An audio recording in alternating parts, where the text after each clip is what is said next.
So it appears the wait will soon be over when it comes to the PlayStation Neo. Sony has announced today that they're going to be holding an event in New York on September the 7th at 3 p.m. Eastern called the PlayStation Meeting. And according to multiple sources, Sony is going to unveil the PlayStation Neo. This happens to also be the same name and location that Sony used to unveil the PlayStation 4 back in 2013. The PlayStation 4 Neo, if you've been living under a rock, it's an upgraded PlayStation 4 that's reported to have an updated CPU, GPU, and more RAM. Now, one question that's been asked is, when is it actually going to release? If we're going to, hear about it in September, is it possible that we could actually see the system launch in October, or are we looking into next year? And the original thinking was that this is going to launch in October alongside the PlayStation VR, because there were internal documents leaked from developers that detailed the Neo, detailed the specs that were working on the system, and it was mentioned in the documentation that all new games releasing would need to be patched for both the PlayStation 4 and the Neo by October. Now, that doesn't necessarily mean there's going to be a launch in October, but there's a pretty good signal.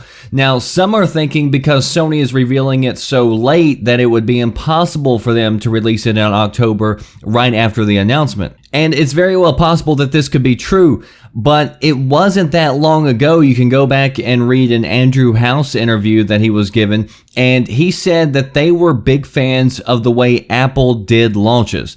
And the way Apple does launches is they pretty much announce a product and launch it right afterwards. That suggests that Sony may be looking to try the same approach and to launch it soon after actually revealing it.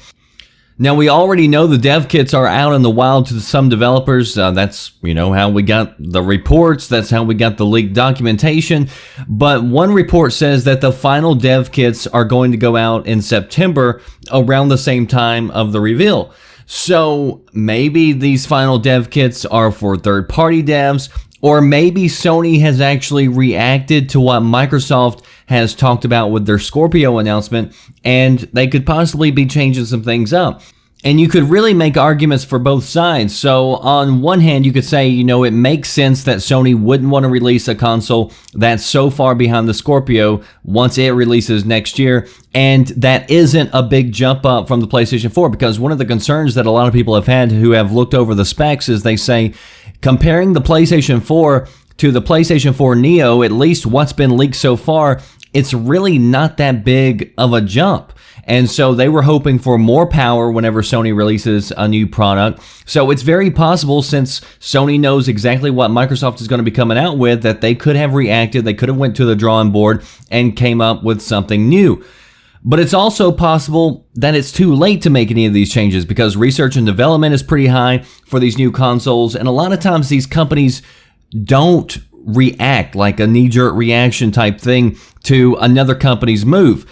And I'm not saying it never happens, but a lot of times these companies have really long roadmaps that are laid out years in advance. And it's just like a story that I read the other day where they said in 2002, Microsoft knew whenever they were launching the Xbox that they were going to be launching the Xbox 360 in 2005. Like, they had already laid that roadmap out there.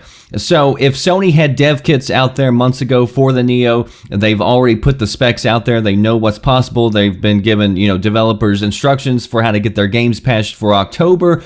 It's possible that everything's going to be the same. Maybe they could, overclock a few things here and there, but it may not be drastically different from what was leaked out earlier. So you could honestly debate both scenarios, one where Sony has went back to the drawing board, and another one where they say, it's pretty much too late, they're just going to roll with this. And both sides, I think, could give valid, reasonable arguments for what they believe. So really, we're just going to have to wait and see what happens on September the 7th. Post below, do you think Sony is going to announce the Neo with the specs that have already been leaked from the devs? Or do you think they will react to Microsoft and try to increase the power? And do you expect an October launch, or do you think it's going to be next year? That does it for me, the Red Dragon. I'll see you next time. Thanks for watching. Are you listening? Damn.